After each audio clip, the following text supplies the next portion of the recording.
Hello everyone. अब दो chapters आपके हो चुके हैं, डुअल नेचर और दूसरा न्यूक्लियई। आज हम तीसरा करने वाले हैं एटम। ये एटम एक अच्छा चैप्टर है और अच्छे खासा वेटेज भी रखता है। इसको कंप्लीट करते हैं। एटम अगर आपसे कोई पूछे एटम होता क्या है, तो बेसिक यूनिट होती है किसी भी मैटर की। हम जितने भी कोई भी चीज़ है उसकी जो बेसिक यूनिट होती है वो क्या होती है? एटम। एटम से ही बन बन के, जैसे कि कोई घर बनाया आपने, तो जो ईंट होती है वो क्या हमारी बेसिक यूनिट है। उन्हें मिला मिला के अपने एक घर बनाया। वैसे ही हमारे कोई भी मैटर है, हम किससे बने? एटम से। छोटे छोटे एटम्स हमें मिल के बनाते हैं, ठीक है। अब एटम क्या होते हैं? ऑलवेज न्यूट्रल होते हैं। क्या होते हैं? न्यूट्रल, ठीक है। अब ध्यान देना, एटम्स के अंदर अगर आप ध्यान दो तो बीच में क्या होता है? न्यूक्लियस होता है और साइड में क्या होते हैं? सेल्स। न्यूक्लियस के अंदर मैंने आपको उस दिन भी बताया था क्या क्या रहते हैं? प्रोटॉन्स रहते हैं जो कि पॉजिटिव चार्ज होते हैं, और दूसरे क्या रहते हैं? न्यूट्रॉन्स रहते हैं जो कि न्यूट्रल होते हैं, ठीक है। और शेल्स के अंदर क्या रहते हैं? इलेक्ट्रॉन्स रहते हैं जो कि कैसे होते हैं? Negative charge. यहाँ तो कोई दिक्कत नहीं होनी चाहिए। Thompson model. थॉमसन क्या है, आप इस तरीके से याद रखें। थॉमसन बहुत कम खाने वाला था, बहुत ज़्यादा फूडी था। ये क्या था? फूडी। बहुत ज़्यादा खाने वाला था, बहुत ज़्यादा, ठीक है। तो इसने क्या करा? इसने बोला कि जो वाटरमेलन होता है, कोई भी वाटरमेलन जो होता है उसका जो रेड पार्ट होता है ना, वो रिप्रेजेंट करता है किसको? प्रोटॉन्स को। जो रेड पार्ट है उसको रिप्रेजेंट करता है प्रोटॉन्स को, और जो उसके उसमें बीज लगे होते हैं ना, सीड्स जो होते हैं वाटरमेलन के अंदर, वो किसको रिप्रेजेंट करते हैं? इलेक्ट्रॉन्स को। किसको करते हैं? इलेक्ट्रॉन्स को। समझ में आया तुम्हें क्या बोला मैंने? थॉमसन क्या था? इस तरीके से याद रखना, खाने वाला था बहुत ज़्यादा। उसने क्या बोला? वाटरमेलन जो होता है उसका रेड पार्ट रिप्रेजेंट करता है प्रोटॉन्स को जो कि पॉजिटिव होते हैं, और ब्लैक पार्ट किसको रिप्रेजेंट करता है? इसका मतलब सीड जो होते हैं उसको रिप्रेजेंट करते हैं इलेक्ट्रॉन्स को। तो एटम जो कंसिस्ट करता है पॉजिटिवली चार्ज, इन विच नेगेटिव चार्ज क्या होता है उसके अंदर? इम्बेडेड होता है, मतलब कि उसके अंदर फंसा होता है ना। लाइक जैसे कि जैसे प्लम इन पुडिंग, जैसे कि आपने खीर वगैरह में देखा है, वो जो किसमिस वगैरह डालते हैं वो, और सीड्स इन वाटरमेलन, ठीक है। ये दो एग्जाम्पल्स थे इसके, याद रहेंगे। अब नेक्स्ट पढ़ते हैं हम इसकी ड्रॉबैक। क्या पढ़ते हैं? ड्रॉबैक। ध्यान देना प्लीज़। ड्रॉबैक क्या होती है? ये एक्सप्लेन नहीं कर पाया था क्या? Reason behind alpha particle scattering experiment, मतलब जो रदरफोर्ड का अल्फा पार्टिकल स्कैटरिंग एक्सपेरिमेंट था, उसके जो रिजल्ट आए थे वो इसके मॉडल से बिल्कुल क्या थे? विपरीत थे। समझ में आ गया? बिल्कुल अपोजिट। यहाँ तो कोई दिक्कत होनी भी नहीं चाहिए। होगी तो भाई कमेंट कर देना, ऐसी कोई दिक्कत नहीं है ना, डरा नहीं रहा मैं आपको। आगे बढ़ते हैं। रदरफोर्ड का स्कैटरिंग एक्सपेरिमेंट, ये आपने देखा होगा, बचपन से पढ़ा है। रदरफोर्ड ने क्या करा? पहले एक सोर्स लिया, रेडियो एक्टिव सोर्स, जिसमें से उसने क्या निकाले? अल्फा पार्टिकल्स निकाले। क्या निकाले? अल्फा पार्टिकल्स, ठीक है। अब कोई पूछे आपसे अल्फा पार्टिकल क्या होते हैं? हाईली पॉजिटिव पार्टिकल्स होते हैं। Highly positive highly positive particles होते हैं, ठीक है। और उसके बीच में क्या लगा होती है? Gold foil. क्या लगी है? Gold foil. गोल्ड फॉइल क्या होती है? गोल्ड फॉइल ही क्यों लगाई, कोई भी पूछे। गोल्ड फॉइल बहुत ज़्यादा पतली थिन होती है। आसपास क्या लगाया? Zinc sulphide. क्या लगाया? जिंक सल्फाइड, ठीक है। क्या लगाया?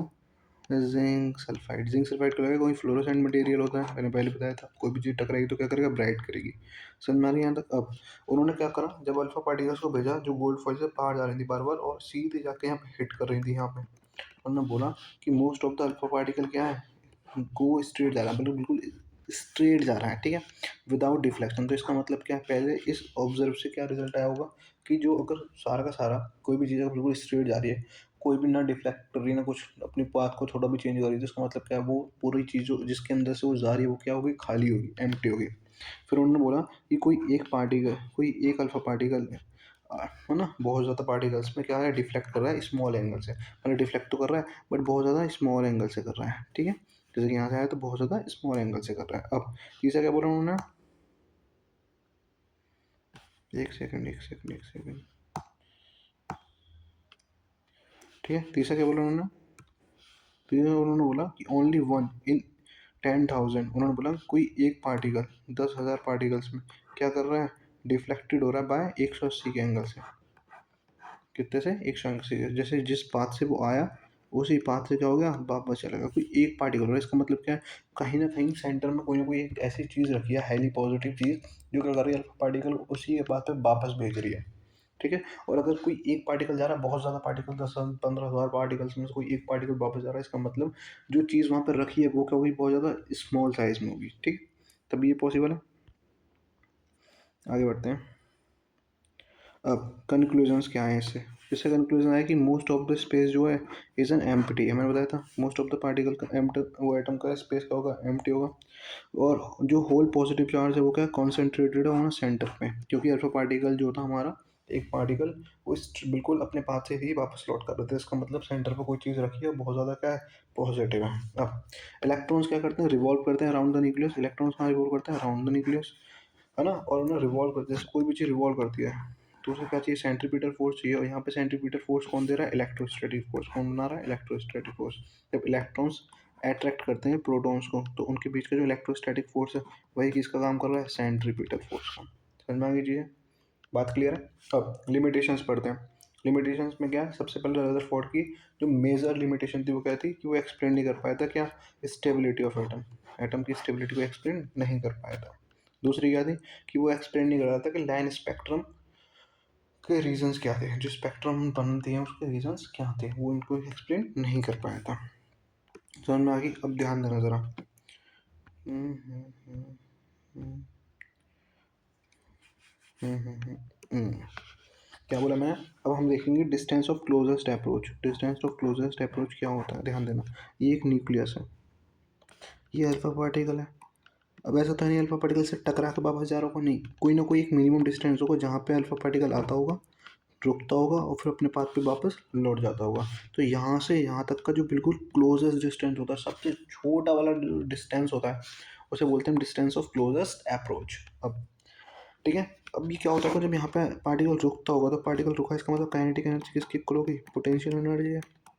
काइनेटिक एनर्जी का फॉर्मूला 1/2 mv²। पोटेंशियल एनर्जी का क्या होता है, के Q1 Q2 अपॉन में आर स्क्वायर। अभी आर क्या है, यहाँ से यहाँ तक का डिस्टेंस, समझ में आ रहा है। तो यहाँ पे अगर हम आर निकालें तो क्या बनेगा, के Q1, सॉरी R2 क्यों है यार, एनर्जी है ना, सॉरी मैं यहाँ पे ही गलती करी थी सेम। R2 क्यों है, एनर्जी है। तो के Q1 Q2 अपॉन में के Q1 Q2 अपॉन में mv का स्क्वायर, mv का होल स्क्वायर, mv का होल स्क्वायर। क्या बात समझ में आ रही है, कि Q1 Q2 अपॉन में mv का होल स्क्वायर, ये वाला फॉर्मूला यहाँ पे आ गया। कोई किसी को दिक्कत, मैंने इस फॉर्मूले कुछ चीज़ छोड़ी है क्या, हाँ जैसे Q1 Q2 अपॉन में mv, यहाँ पे क्या नहीं लगाया मैंने, 2 नहीं लगाया, आई थिंक 2 ही लगाया, ठीक है 2। समझ में आ गया यहाँ तक, कोई दिक्कत किसी को भी नहीं होनी चाहिए। और हो तो पूछ लेना यार, ऐसे कुछ नहीं है, वैसे मजे लेता हूँ तुमसे। आगे, अब एटॉमिक स्पेक्ट्रम क्या होता है। एटॉमिक स्पेक्ट्रम वही आपके जो लाइंस शो होती हैं आपको डिफरेंट कलर्स की, वही एटॉमिक स्पेक्ट्रम है ना। गैस, इसे क्यों पढ़ना है, इतना याद रखना कि लाइन जो शो होती हैं वही होता है आपका एटॉमिक स्ट्रक्चर। जैसे कि मैं बताता हूँ आपको, आपका एक पार्टिकल था, वो इस वाले शेल में था, उसको थोड़ी सी एनर्जी मिली, वो यहाँ से यहाँ पे क्या कर गया, जंप कर गया। फिर जब वो उसको अपने दोबारा से अपने ही ऑर्बिट में वापस लौट के आना, तो कुछ ना कुछ वो एनर्जी क्या करेगा, रिलीज़ करेगा। और वो जो एनर्जी रिलीज़ होती है वो कोई ना कोई उसकी फ्रीक्वेंसी होती होगी, ठीक है। और उसी फ्रीक्वेंसी के हिसाब से आपको क्या दिखती है वहाँ पे, लाइट। क्या दिखती है, लाइट। समझ में आ गई ये बात, समझ में आ गया एटॉमिक स्पेक्ट्रम। अब एटॉमिक स्पेक्ट्रम दो टाइप का होता है, एक होता है कंटिन्यूस स्पेक्ट्रम, जिसमें स्पेक्ट्रम बिल्कुल कंटिन्यूस हो, सिंपल सी बात है, जिसमें सारे कलर में बस ब्लैक कलर ना हो, ठीक है। और फिर होता है एब्जॉर्प्शन स्पेक्ट्रम। और ये क्या हो गया, एक सेकंड एक सेकंड एक सेकंड। फिर क्या होता है एब्जॉर्प्शन स्पेक्ट्रम या एमिशन स्पेक्ट्रम, उसमें क्या होता है, जिसमें कलर कंटिन्यू हो, जिसमें कलर कंटिन्यू हो और ब्लैक कलर भी दिखे।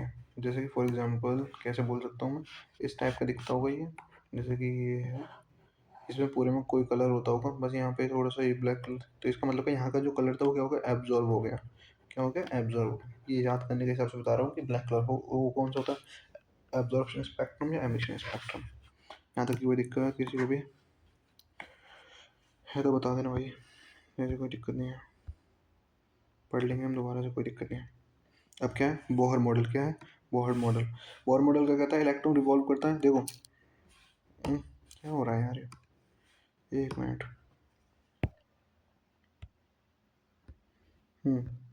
बोहर मॉडल क्या कहता है, इलेक्ट्रॉन रिवॉल्व करता है around the nucleus in a fixed orbit में। आपको रदरफोर्ड भाई साहब क्या नहीं बताया था, स्टेबिलिटी नहीं बढ़ पाए थे ना, स्टेबिलिटी को एक्सप्लेन नहीं कर पाए थे, वही बोहर ने एक्सप्लेन करी।